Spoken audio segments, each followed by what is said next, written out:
certeza.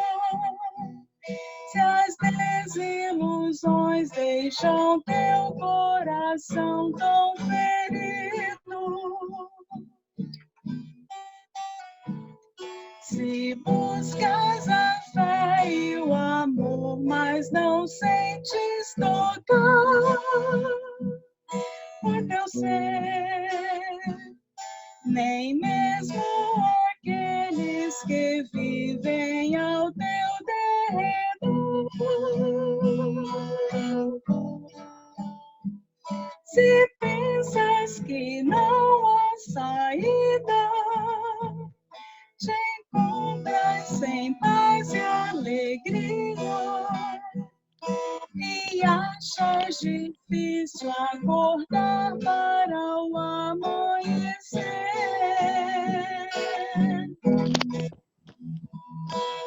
Olha para a cruz, diz o Senhor. Olha, Jesus, teu Salvador. Veja na cruz derramado seu sangue por ti e por mim. Olha para a cruz, diz o Senhor. Olha, Jesus, teu Salvador, e saberás que alguém ama você.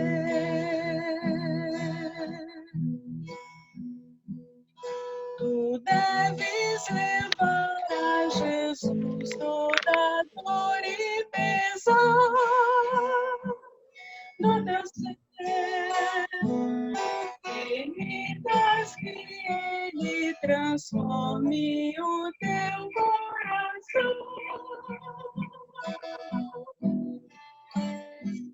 Só Ele é o caminho e a vida, verdade, amor e salvação. Só nele descanso terás e fé encontrarás.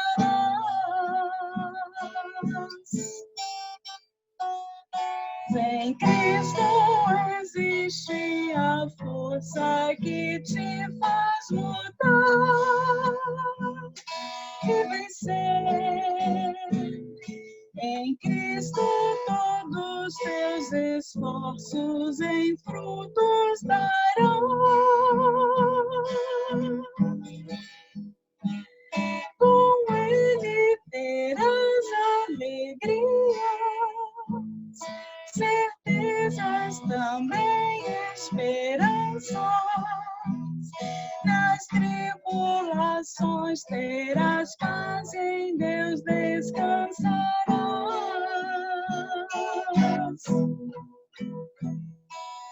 Olha para a cruz, diz o Senhor. Olha, Jesus, teu Salvador. Veja na cruz derramado seu sangue por ti e por mim. Olha para a cruz, diz o Senhor.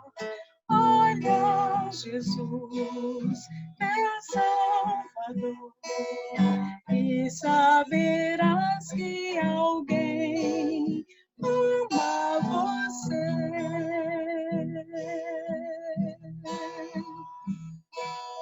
E saberás que alguém ama você.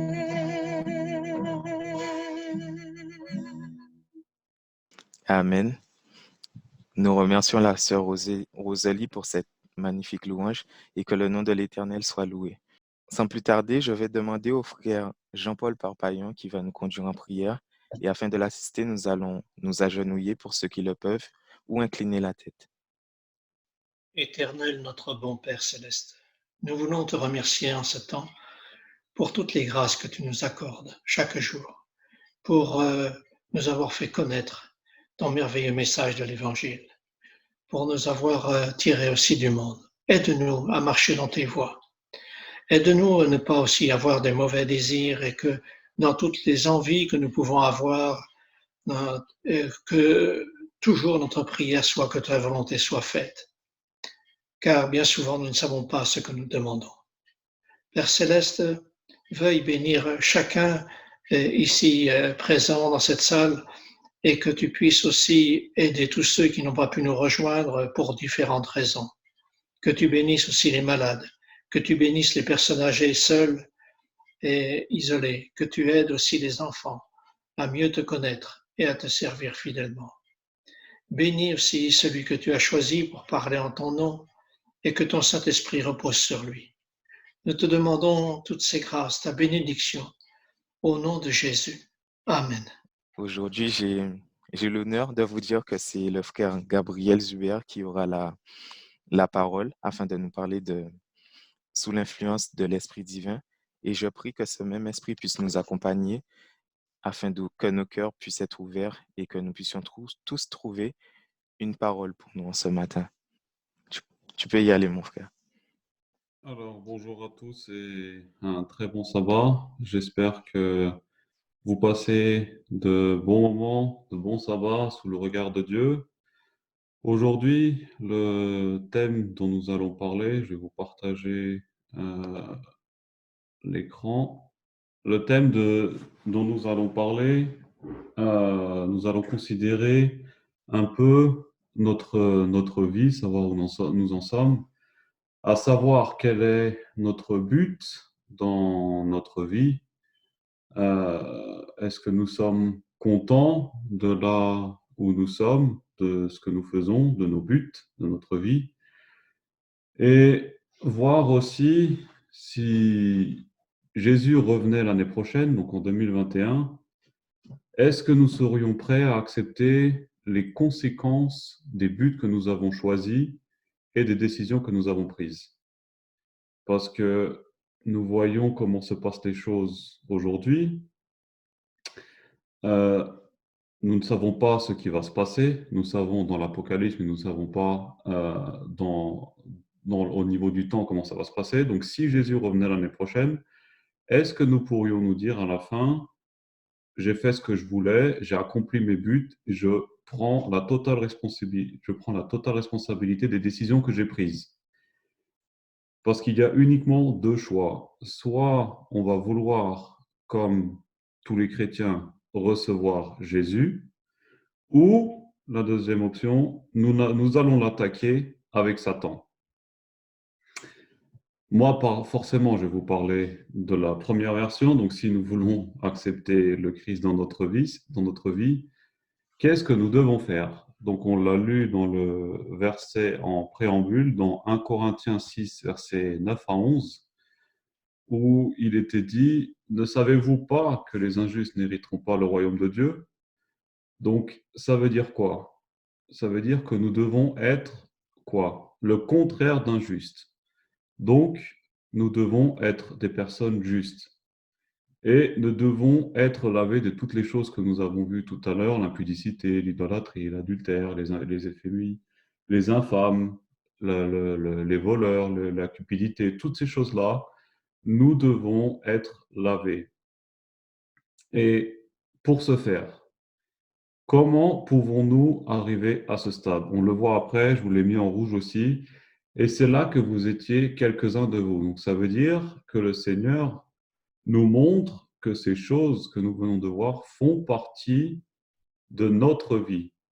Mais il nous donne trois choses. Vous avez été lavés, vous avez été sanctifiés et justifiés. Donc là, on voit quoi? On voit un problème, mais après ce problème, le Seigneur nous donne une solution. Et cette solution, c'est quoi? Il est dit au nom du Seigneur Jésus-Christ et par l'Esprit de Dieu. Donc, on voit là ici que cette justification, donc la justification de Christ, elle est là pour le pardon de nos péchés. Et c'est pour ça qu'il a donné sa vie il y a bientôt 2000 ans. Revenons maintenant un peu à la leçon. Pourquoi, à votre avis, on étudie déjà depuis plus d'un trimestre, bientôt ça fait déjà 5 mois, enfin 4 mois parce qu'on a commencé le 5e, pourquoi est-ce qu'on étudie les leçons du peuple d'Israël? On a vu encore une fois de plus ce matin comment ce peuple murmurait et se plaignait. Est-ce que nous, aujourd'hui, nous faisons la même chose? Est-ce que nous faisons aussi ces reproches au Seigneur? Pourquoi nous as-tu donné cela? Pourquoi nous permets-tu de passer autant de temps là-dessus? Pourquoi nous donnes-tu ces problèmes? Nous savons que le temps, pour nous, individuellement, touche bientôt à sa fin, pardon. Mais ça veut dire quoi? Ça veut dire qu'aujourd'hui, nous avons encore une chance. Parce que le Seigneur, il dit dans le verset, c'est ce que vous étiez. Ça veut dire quoi? Ça veut dire que de cette humanité, de cet humain que nous sommes qui est injuste, nous devons devenir quoi? Un humain juste. Donc maintenant, on va voir comment pouvoir enlever ces 2 lettres du mot injuste pour pouvoir devenir des personnes justes. On va prendre un autre verset qui se trouve dans Matthieu 6, le verset 15, où il est dit: mais si vous ne pardonnez pas aux hommes, votre Père ne vous pardonnera pas non plus vos offenses. Donc là, on voit que pour avoir ce salut, pour avoir cette justification, le Seigneur y met une condition. Ça veut dire quoi? Le salut vient, notre salut, pardon, vient avec une condition. Nous devons pardonner aux hommes comme notre Père le fait. Le peuple d'Israël, avant de pouvoir recevoir les promesses de Dieu, il devait faire une chose aussi. Il devait se repentir. On a vu toutes les chances qu'il a eues de pouvoir le faire. Est-ce que leur but était de rester 40 ans dans le désert? Non, pas du tout. C'est pas ce que le Seigneur avait pour eux. Il voulait les emmener directement. Mais il leur a dit quoi? Pour ces 40 jours qu'ils sont restés dans la Canaan, qu'ils voulaient vous faire rentrer, vous allez passer 40 ans dans le désert. Donc, on voit la condition dans laquelle ce peuple se trouvait. Et pour nous, aujourd'hui, la seule façon pour nous de pouvoir être sauvés, c'est quoi? Nous devons avoir notre nom inscrit où? Dans le livre de vie. Et donc, ça veut dire quoi? Que nous devons avoir notre nom effacé du livre de mort. Et donc, pour ça, nous devons être justifiés. Et pour être justifiés, on doit pardonner aux autres.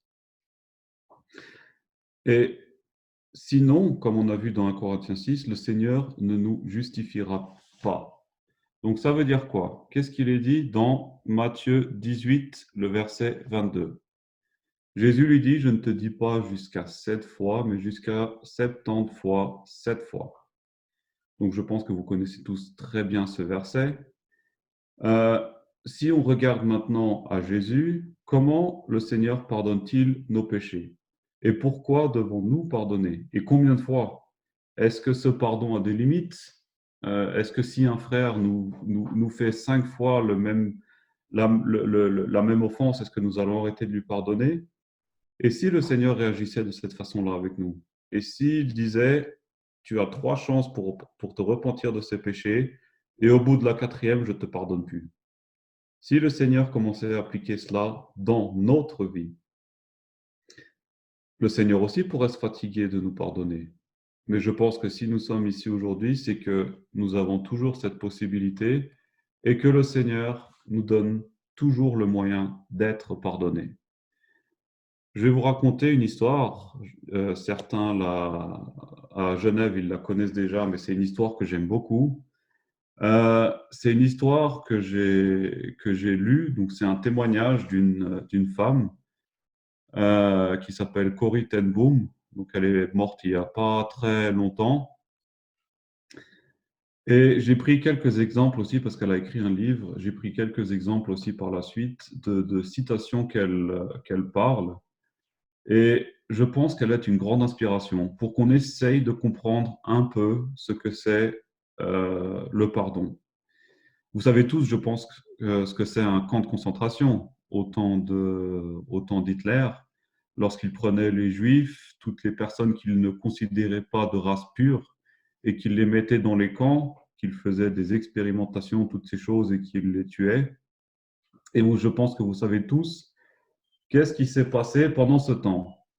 Alors, Corrie ten Boom, elle avait une sœur qui s'appelait Betsy, ils étaient à Hollande, et ils cachaient dans une chambre secrète, donc vous le voyez là sur la photo, un trou, ils avaient une chambre secrète, donc ils mettaient leur étagère devant, de nombreux juifs et chrétiens qui étaient persécutés.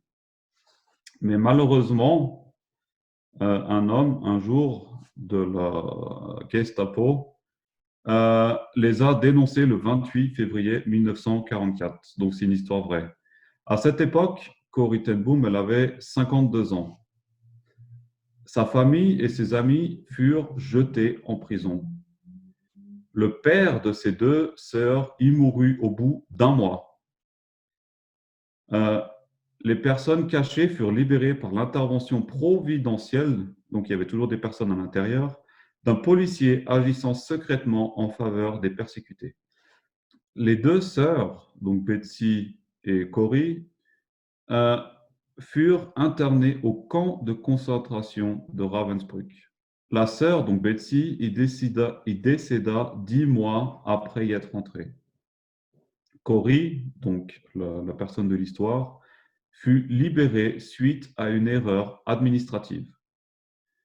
Après la guerre, elle parcourut toute l'Europe et le monde prêchant le pardon des péchés en Jésus-Christ et la réconciliation entre les hommes. Elle créa un foyer d'accueil pour des victimes du nazisme. En 1947, donc 2 ans après la guerre, elle prêcha dans une église à Munich, donc en Allemagne, et témoigna notamment de son séjour à Ravensbrück. Donc Ravensbrück, c'est le camp de concentration où elle et sa sœur étaient incarnées. Un des pires gardiens de ce camp de concentration était présent. À la fin de la réunion, il s'approcha de Corrie. « Vous avez parlé de Ravensbrück, dit-il. J'y étais gardien. Depuis, je suis devenu chrétien. » Il tendit la main à Corrie et dit « Allez-vous me pardonner ? » Je me souviens très bien de cet homme, de son uniforme bleu et de la cravache de chasseur attachée à son ceinturon. Je me souviens de la honte que j'éprouvais lorsque nous dûmes défiler nus devant lui. Je repensais à ma sœur Betsy, morte à Ravensbrück. Je me souviens aussi que ceux du foyer pour naufragés du nazisme qui arrivaient à pardonner furent intérieurement libérés et guéris, quelles qu'aient été leurs blessures physiques et morales, tandis que ceux qui restaient dans leur amertume restaient aussi des invalides dans leur âme. Pendant plusieurs secondes, qui me semblèrent être des heures, je me tins devant cet homme luttant intérieurement. Puis je me souvins d'un passage biblique. « Si vous ne pardonnez pas aux hommes, votre Père ne vous pardonnera pas non plus vos offenses. » Donc c'est le verset que nous avons lu tout à l'heure dans Matthieu 6, le verset 15. Elle décida de pardonner et prit la main tendue du gardien du camp. Et l'effroyable se produisit. Tout son être fut parcouru par une chaleur guérissante. Les larmes aux yeux, elle put dire en toute sincérité, « Je vous pardonne. Je vous pardonne de tout cœur. » Je vous ai parlé tout à l'heure du dénonciateur de Corrie, donc la personne qui a dénoncé sa famille de ce qu'il faisait. Cette personne fut jetée en prison. Et Corrie lui écrivit un message et lui dit « Votre dénonciation a causé la mort de mon père, de mon frère, de son fils et de ma sœur. Je vous ai pardonné en souvenir du pardon et de l'amour de Jésus pour moi. Il est entré dans ma vie et entrera dans la vôtre si vous lui confessez vos péchés. Sur la croix du calvaire, Jésus a payé votre dette et la mienne. » Voici la réponse donc de ce dénonciateur. « J'ai prié, Jésus, si tu peux mettre dans le cœur de tes disciples un tel amour pour leurs ennemis, il y a aussi de l'espoir pour moi. Je lui ai confessé mes fautes et je sais qu'il m'a pardonné. » Donc là, on voit que le pardon accordé est source de réconciliation, de guérison et de vie véritable.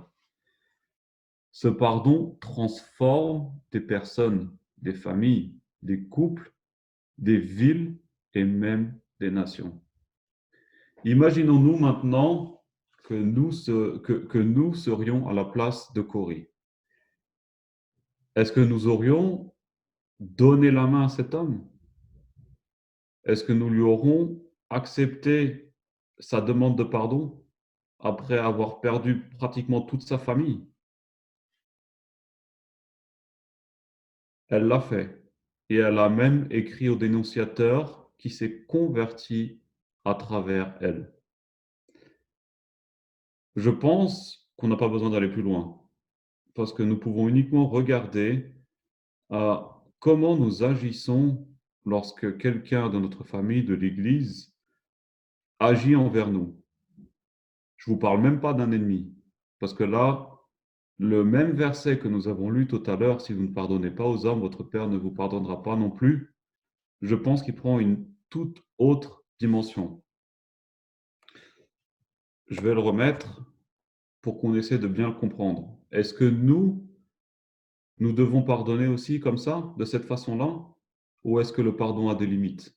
Est-ce que vous voyez dans ce verset une limite, où le Seigneur dit, il y a telle chose ou telle chose que vous avez le droit de ne pas pardonner? Est-ce que vous voyez quelque chose? Si oui, est-ce que le Seigneur pourrait pardonner aussi ce péché à nous-mêmes pour que nous puissions être sauvés?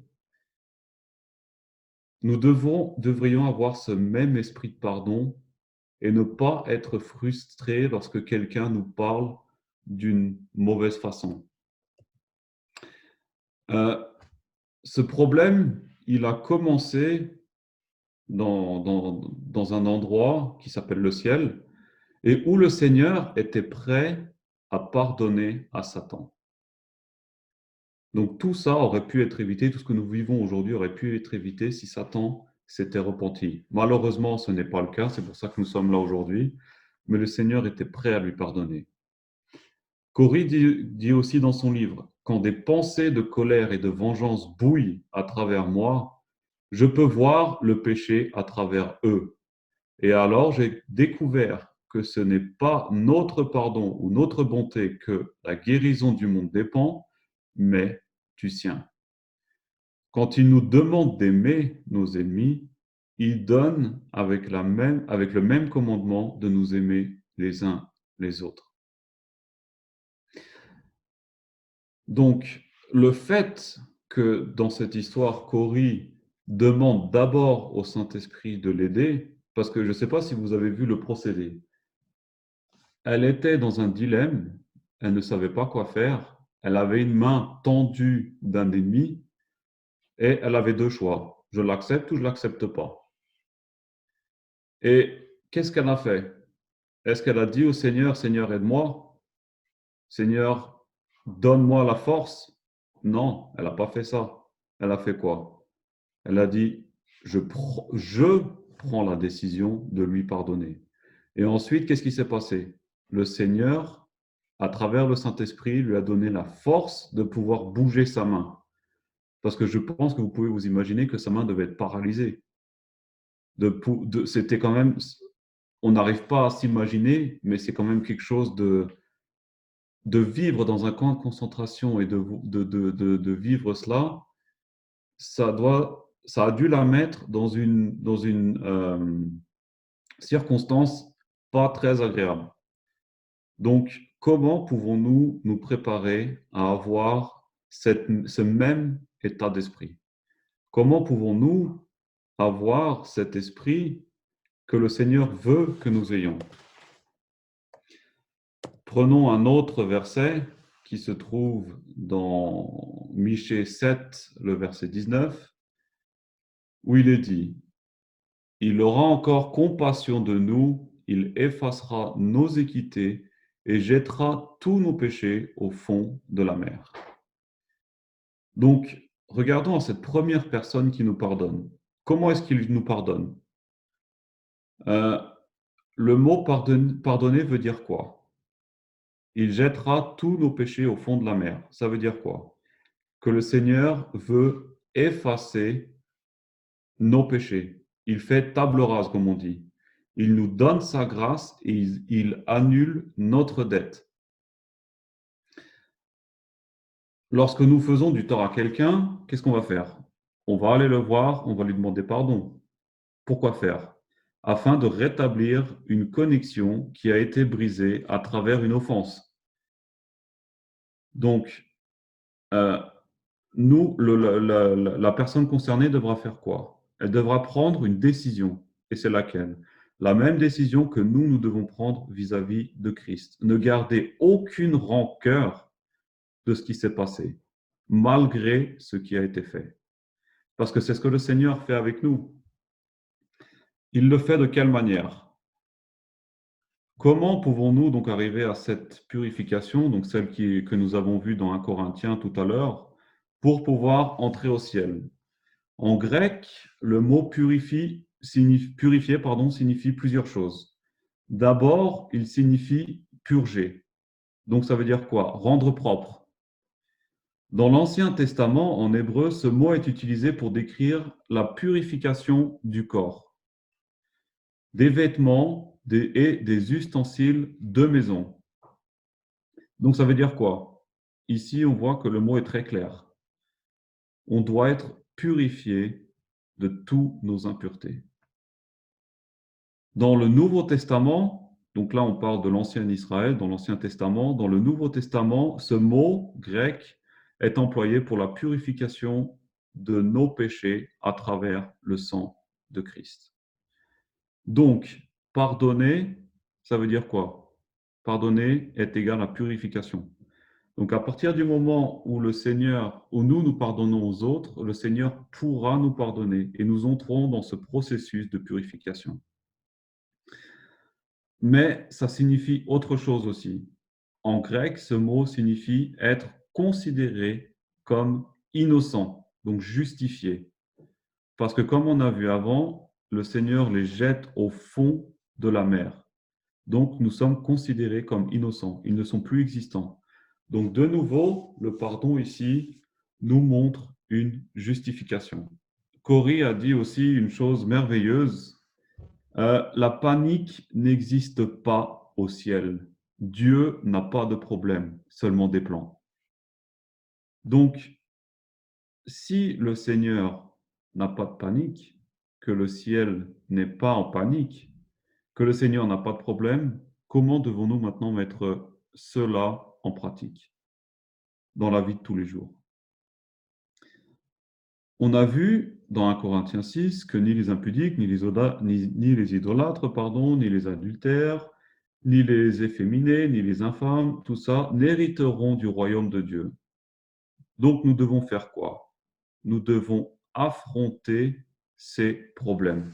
De la même façon, dans l'histoire que nous avons vue avec Corrie, nous devons affronter ces problèmes. Nous ne devons pas dire au Seigneur, j'ai ce problème, ou aide-moi à changer ça. Mais nous devons faire quoi? Comme on le voit dans ce dicton, mais dis à nos problèmes, j'ai un grand Dieu. Et c'est exactement ce que Corrie a fait. Elle n'a pas dit au Seigneur, Seigneur, donne-moi la force de lui donner la main. Non, qu'est-ce qu'elle a fait? Elle a dit à son problème, j'ai un Seigneur, je veux lui pardonner. Et c'est ça qui lui a donné la force. Donc nous devons prendre le taureau par les cornes, comme on dit. On doit attaquer ces problèmes. Et quelle est la différence ici? Quelle différence faisons-nous entre ces deux solutions? C'est tout simplement psychologique. Pourquoi?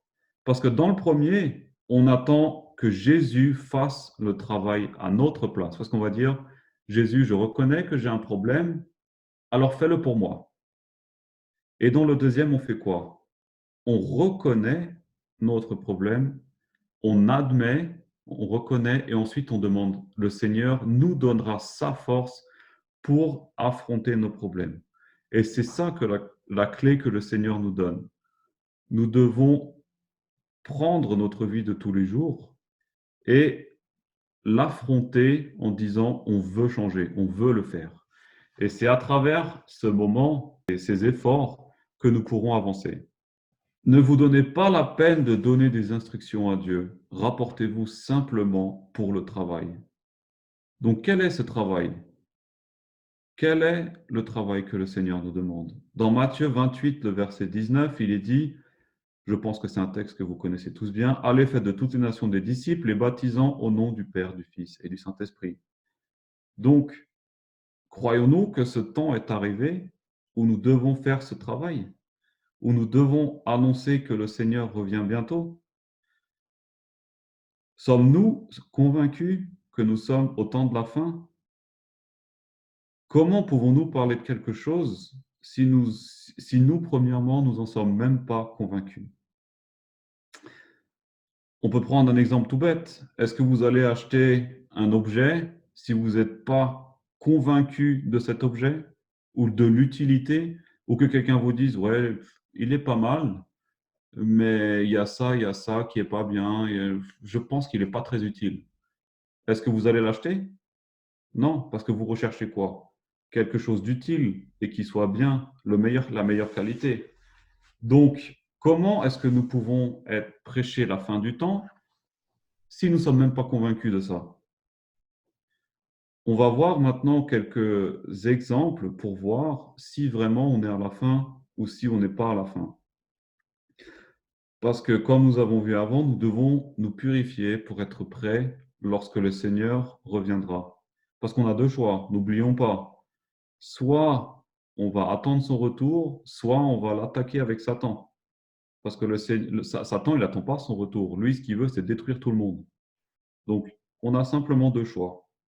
Et si le Seigneur revenait l'année prochaine, est-ce que nous serions prêts? Est-ce qu'il est possible qu'il revienne l'année prochaine? Aujourd'hui, nous ne vivons pas à une époque ordinaire. Nous nous approchons de la fin d'un âge et même de toute une civilisation. Les déclarations de Franklin Roosevelt au début de la Grande Dépression correspondent à notre époque. Il disait « Cette génération a rendez-vous avec la destinée ». Parce qu'il commençait déjà à voir un changement. Aujourd'hui, nous avons vraiment ce rendez-vous avec cette destinée.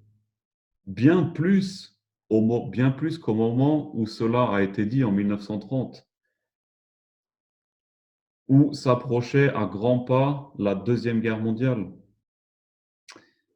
Une crise mondiale se dessine devant nous et dans un proche avenir fera exploser l'apparence de la normalité qui règne jusqu'à aujourd'hui dans notre civilisation occidentale. Corrie dit encore, si vous regardez le monde, vous allez vous sentir mal. Si vous regardez à l'intérieur, vous allez devenir dépressif. Mais si vous regardez vers le Christ, vous allez trouver le repos. Et Luc écrit aussi, de même, quand vous verrez ces choses arriver, sachez que le royaume des choses est proche.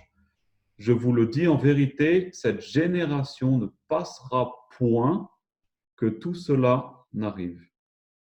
Donc, ça veut dire quoi?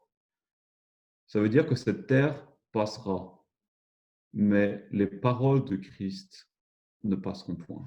Elles sont certaines, comme le dit Luc. Et le but du Seigneur, c'est quoi? Le Seigneur veut nous sauver. Mais nous, que faisons-nous?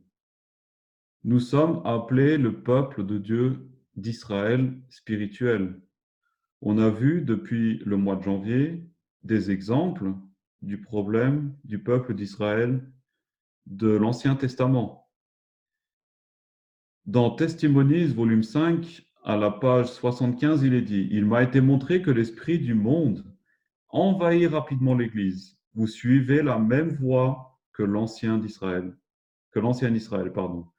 Il y a le même abandon de votre sainte vocation en tant que peuple particulier de Dieu. » Et à la page 94, il est dit « Le péché de l'ancien Israël consistait à ne pas tenir compte de la volonté expresse de Dieu et de suivre leur propre voie selon les directives de cœur non sanctifiés. L'Israël moderne suit rapidement les traces de l'ancien Israël et le déplaisir du Seigneur pèse sur eux d'une manière aussi certaine. » Ces deux phrases nous montrent l'importance des leçons que nous sommes en train d'étudier. le peuple d'Israël devait se préparer pour entrer dans la Canaan terrestre. Nous, aujourd'hui, nous sommes à l'aube de l'entrée dans la Canaan céleste. C'est pour ça que durant toutes ces semaines, nous étudions encore et encore et encore cet Israël qui nous a laissé un exemple pour que nous puissions nous préparer. Mais ce ne sera pas encore la fin. Une nation s'élèvera contre une nation et un royaume contre un royaume. L'apôtre Paul fut inspiré à écrire: Sache que dans les derniers jours, dans 2 Timothée 3, versets 1 à 5, il y aura des temps difficiles, car les hommes seront égoïstes, amis de l'argent, fanfarons, hautains, blasphémateurs, rebelles à leurs parents, ingrats, irréligieux, insensibles, déloyaux, calomniateurs, intempérants, cruels, ennemis des gens de bien, traîtres, emportés, enflés d'orgueil, aimant le plaisir plus que Dieu, ayant l'apparence de la piété, mais reniant ce qui en fait la force. 2 Timothée 3, versets 1 à 5. Vous pouvez noter ce verset, regardez tous ces problèmes que l'apôtre Paul fait mention dans ce texte et regardez si aujourd'hui c'est le cas ou pas. Si cela existe déjà aujourd'hui ou pas, ou si c'est des choses à venir. Si c'est des choses à venir, ça veut dire que nous sommes pas au temps de la fin. Si c'est maintenant, nous pouvons être sûrs que le royaume des cieux est proche. Il est dit dans Luc 21, verset 11, il y aura de grands tremblements de terre et en divers lieux des pestes et des famines. Et il y aura des phénomènes terribles et de grands signes dans le ciel. Est-ce que ces choses existent aujourd'hui? Est-ce qu'on voit ces famines? Est-ce qu'on voit ces tremblements de terre? Ou est-ce que c'est des choses qu'ils appellent le tremblement de terre du siècle? Aujourd'hui, nous voyons, comme le disait Luc 21, verset 11, des pestes. Aujourd'hui, nous sommes nous sommes tous soit devant l'écran d'un ordinateur, soit l'écran d'un téléphone, soit d'un iPad, peu importe. Pourquoi? Parce qu'on ne peut pas se réunir. À cause de quoi? Comme Luc le disait, à cause de pestes, d'épidémies, de choses comme ça. Donc ces choses sont en train d'arriver. Dieu frappe le monde de toutes ces choses. Et c'est vrai que le virus arrive, mais il arrive pourquoi? C'est encore un virus, on va dire, qui est gentil, parce qu'il nous donne l'opportunité d'être à la maison et de nous remettre en question, de voir le but réel de notre vie. Peu importe l'argent que nous savons, peu importe la maison que nous savons, ça ne sert à rien.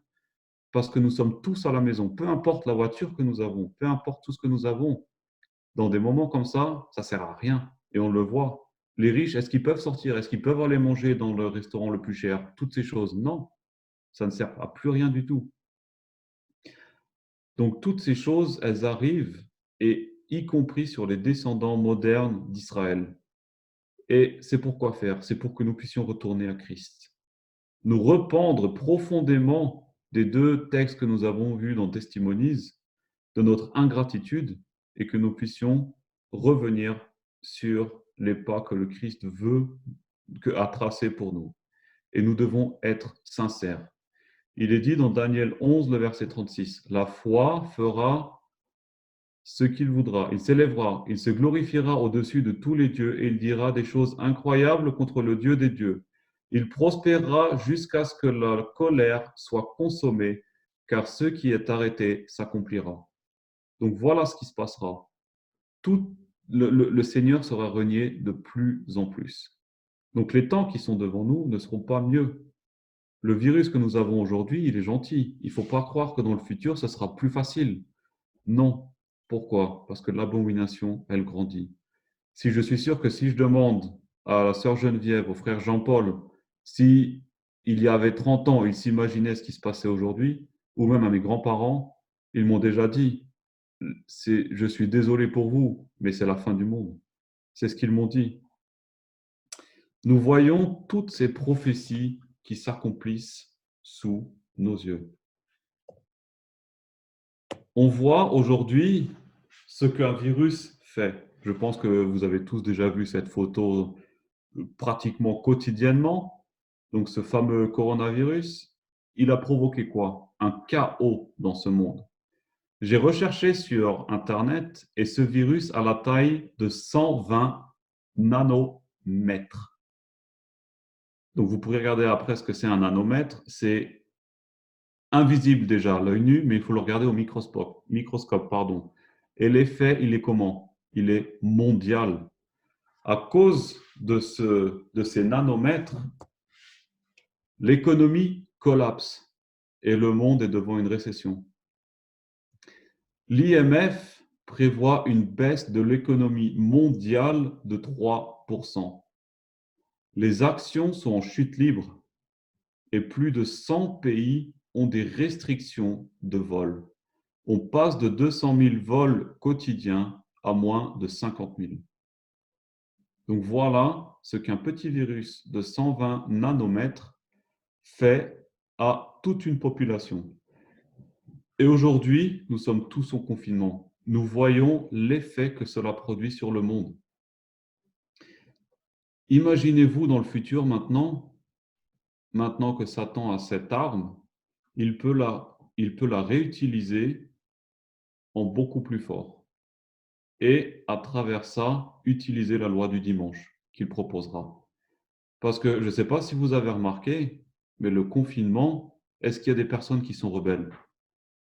Non, tout le monde accepte ce que l'État dit. Ils acceptent aveuglément tout ce que l'État leur demande de faire. Portez des masques, mettez des gants, restez à la maison. Pourquoi? Parce que tout le monde a peur pour la santé et a peur pour sa propre survie. Donc, aujourd'hui, le monde respecte cette autorité et cette autorité contrôle la population. Donc, il ne sera pas difficile à Satan de reprogrammer une telle chose, voire plus grande encore, qui atteindra même la vie des personnes encore plus fortement pour sortir de la loi du dimanche, où la loi du dimanche sera l'unique moyen de sauver la planète. Pour le moment, grâce à Dieu, on n'est pas encore là. Pour le moment, nous n'avons pas encore de personne qui est morte dans notre église à cause de ce virus que j'ai entendu. Je peux me tromper. Mais je vais vous poser une question. Si notre heure avait sonné, si mon heure avait sonné, si ton heure avait sonné, si nous devions mourir dans 2 semaines parce que nous avons contracté ce virus, est-ce que nous serions prêts? Parce que c'est vrai que le Seigneur nous dit qu'il nous protège, mais s'il fallait que nous mourions pour sauver quelqu'un d'autre, il le laisserait arriver. Sommes-nous prêts pour ce moment? On vient de voir la condition dans laquelle nous sommes. Donc, comment nous devons nous préparer? Est-ce que nous nous sommes déjà posé la question de savoir si nous étions pardonnés de nos fautes? Que nous avons été lavés de nos péchés pour pouvoir être purs et justifiés devant le Christ? Rappelons-nous comment le Seigneur nous a pardonnés. Il ne faut surtout pas oublier une chose. On a vu tout à l'heure que le Seigneur mettait nos péchés où?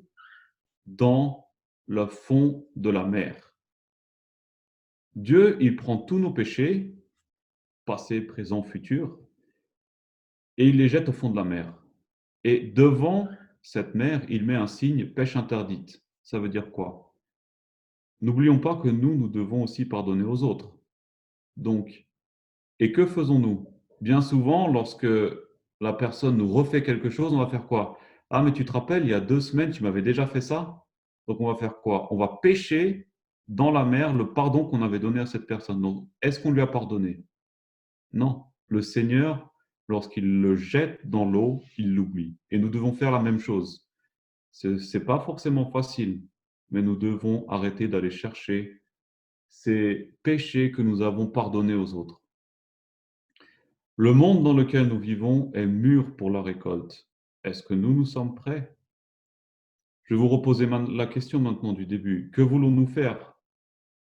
Est-ce que nous allons encore passer cette semaine ou après ce confinement à nous comparer aux autres, à revenir au train-train de notre vie, à nous rappeler ce que le frère nous a fait, à avoir du mépris pour telle sœur, à avoir du mépris pour tel frère?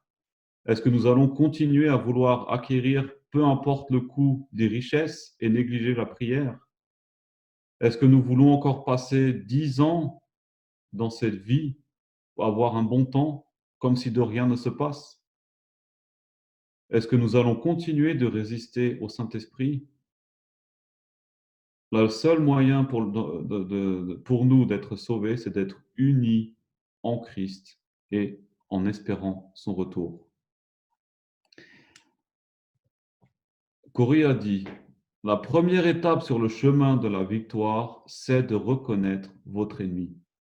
Donc ça veut dire quoi? Nous devons reconnaître l'ennemi auquel nous avons affaire.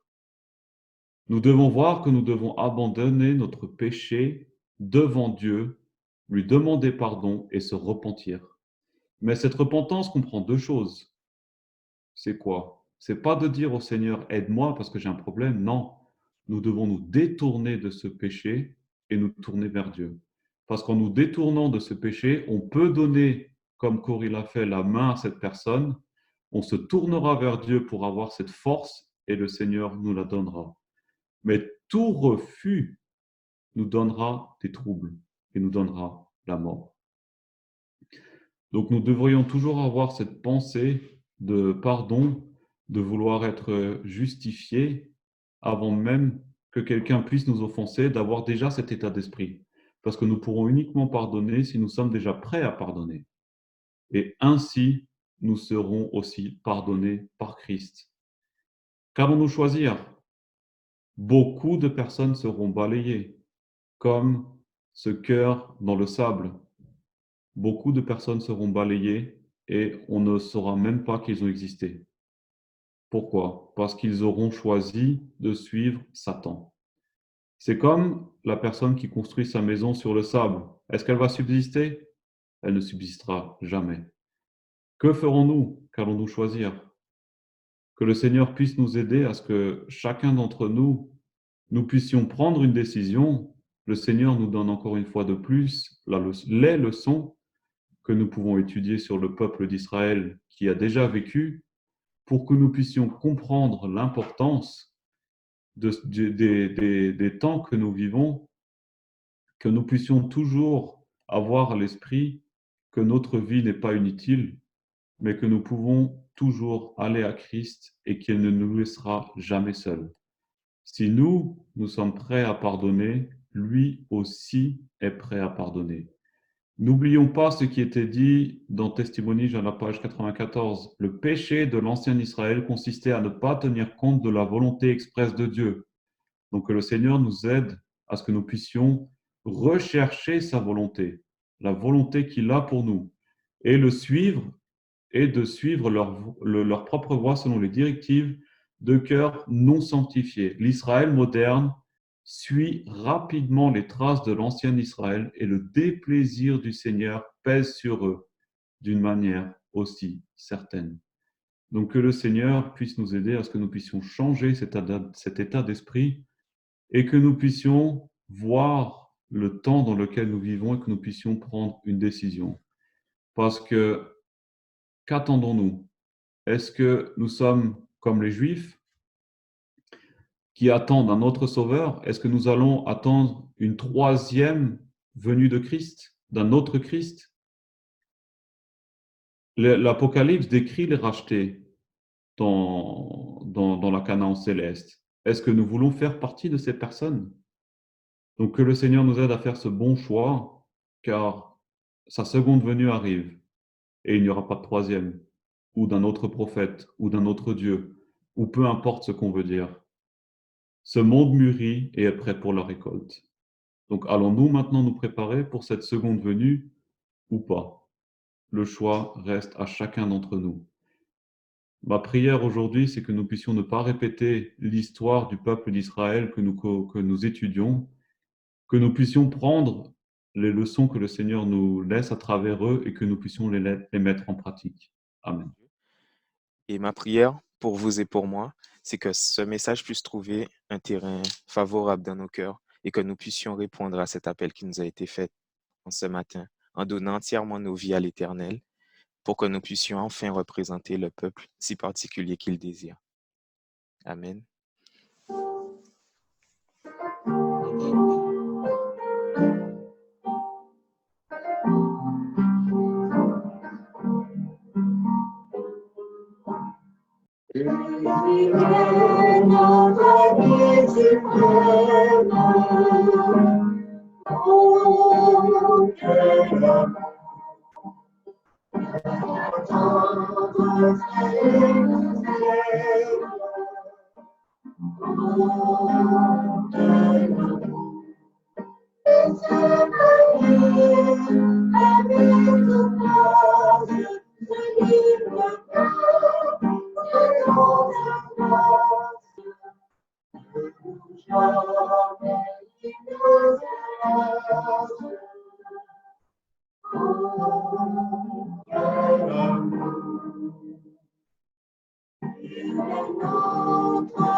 Tendre Père Céleste, nous voilà une fois de plus agenouillés devant toi pour te remercier des moments que tu nous donnes encore une fois de plus, de pouvoir écouter tes paroles, de pouvoir nous remettre en question, de pouvoir voir notre condition, de nous montrer ce que nous avons à changer, que tu puisses nous aider en ce jour spécial de sabbat, à nous rapprocher de toi, que nous puissions être en contact avec toi, te rechercher, que tu puisses nous aider dans notre vie à pouvoir voir ce que tu veux pour nous, que nous puissions suivre les voies que tu as tracées pour nous, pour que nous puissions nous préparer pour ton retour qui est imminent.